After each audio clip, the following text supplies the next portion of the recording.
say a few words, and I said that for a person who has been a professor, a teacher in a university for more than 40 years, just to use a few words is impossible. But let me make an effort. Well, first of all, let me, from the core of my heart, thank the Peruvian ambassador for initiating this project and also our dear Secretary Dr. Rao of the Akademi for collaborating in this issue and taking the whole project to fruition on this very auspicious occasion of the 200 years of Peruvian independence, and as well as the 75 years of Indian independence, which is called the Amrit Mahotsav. Both coincide, and I am extremely delighted to be present here today to talk about this work in, let's say, a few words. Well, I could go on for hours on this book, on this experiment, on this experience that we have had in bringing out this book, the kind of exercise it involved for people like us who have been involved in translation activities earlier. But this book was a very special kind of effort which involved the transmission of literature from the Inca tradition, originally composed in the Quechua language, which was later in the 17th and 18th century, which was transformed into Spanish by the then well-known Spanish priests and administrators. And this combination, it raises many kinds of issues which a translator has to deal with while attempting it. The value of this book, from our point of view, are twofold. On the one hand, it is a play, so it is representational in character. We already know that effort has been made in India. Varun Anand has tried to provide a digital version, and he's going to improve it further after all kinds of comments that have been received. And this could also be taken further on a bigger stage, which it needs to be, because so the first value, it is representational value, and we have a whole set of experiences throughout the Western world. In Argentina in 1937 and 39, the first time this play was done by the National Theatrical Company with a great success. Then there were many other attempts, and the last of all was in 2019, when in Peru, in a place called Ollantaytambo, this was produced with more than 300 participants in the fort, on the platforms of the fort, in a very, very bigger platform. So this is so the stage is and all kinds of music, costumes that have been used there, they are available to us for our own reference. So therefore, we should be enriched by all these experiences, the different versions that have been produced by various people in Latin America, in Argentina, in Peru itself, and then translated in various languages, English, French, German, Russian. It has been translated. So the work has a tremendous importance, and that is why it has been taken over for staging in various countries by different important theatre groups. Now, that representational aspect apart, it has, for people like us who are studying literature, we are analyzing comparative literature, it has another value. And that value is, as a historical document, it contains so many aspects which any comparatist would love to analyze. I would obviously not go into those details, but let me point out one very important aspect which I have found and reflected on while working with the translators on this project. And that aspect is how a work of this kind gives us, a piece of literature that is based on not just, an oral tradition being turned into a written tradition, but see into that tradition the possibility of the conquerors, the colonizers, and the colonized.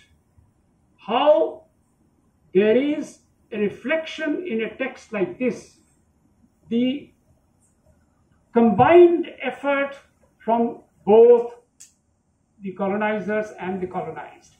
The text has been, while from the oral tradition, this text was being, obviously it must have been in a verse form, because at that time there was no tradition of theatre in the Inca times. But after the Spaniards came, the whole experiment of it was turned into a theatrical framework, and while doing so, and this is the important point, while doing so, the Spanish administrator, a priest who was supposed to be looking after or guarding the interest of the colonizer, so that there is nothing in the text which could go against the colonizer's interest. But such people, and we have names of such people, there is no need for me to go into that, but such people also used the services of, Mestizos, or people, a helper, an assistant from the Inca tradition, in order to transform this from the oral into a written text. Now, while doing so, such, and we have proof of such helpers, such assistants,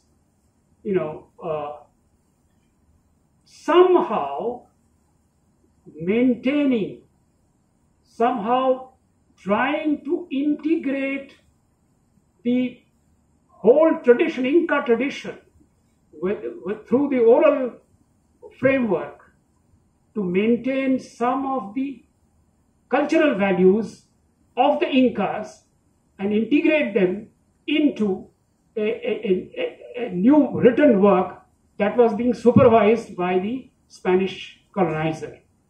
And in this, the Spanish, this aspect is important for those who want to go into this text in a comparative manner, in an intellectual analysis of the text. So this has happened not only for this text, in other texts. When I was in Peru, I was gifted a book called Dioses y Hombres del Huarochuri. And there I found the person who is writing the introduction is very conscious of the fact how these assistants, helpers, are through the maintaining the oral tradition, the cultural values of the Inca people. So this effort is very, very evident in this book also. In this translation, while doing the translations, we were looking at how the whole prose work is combined with poetry, and there are names that have been used which come from that tradition. And so these problems of these translations, our other colleagues will talk about them. But the very fact that this text becomes a representation of the resistance of the Inca people to the colonizers. So this is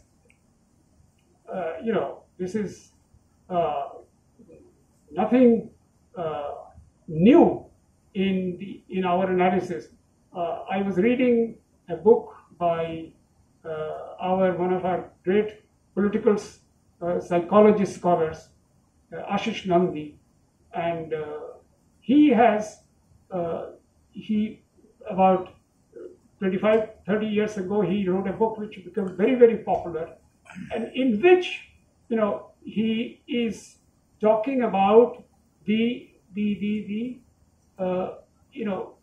way the self is recovered by the colonized. In a text, how there are in British India there were many Britishers. Of course, Britishers were colonizers, but the Britishers themselves, there were some who tried to defend the interest of the local, of the colonized. Now, so there is the recovery of the self evident in these texts. And I found there is a tremendous similarity between these two ideas presented on the one hand by Ashish Nandi, and on the other hand what is available in this particular text. Now, that becomes another field of inquiry which such attempts, which such books open to us Indians who go into the analysis of the various aspects, facets that such books make available to us. Now, this idea of the resistance maintained by those who come from the orality. And in this oral representation, one will find that they are very different from the legally permissible writings. Somehow in these oral versions, the writer, the composer introduces elements which only orality can maintain. And the heroic saga in this work, which is very similar to many heroic saga through the oral tradition written in India also. So there is some kind of a parallel between these, the resistance of the colonized culture to be made evident and made available in these writings. In the ways they do this is very, very evident in this writing. I will be very happy if an Indian scholar goes into these aspects apart from the representational aspects. Now, I will not take any more of your time. This is what I thought would be very, very relevant as a result of the production of this book. I am very, very happy that finally we have been able to contribute in bringing out this very important volume on the occasion of the Peruvian Bicentennial of Independence, and I am extremely thankful and grateful to the Sahitya Akademi for having collaborated with the Peruvian Embassy in this project. I'm also extremely moved by the presence of so many important personalities here. I really, before closing, I would like to thank you all. Thank you very much.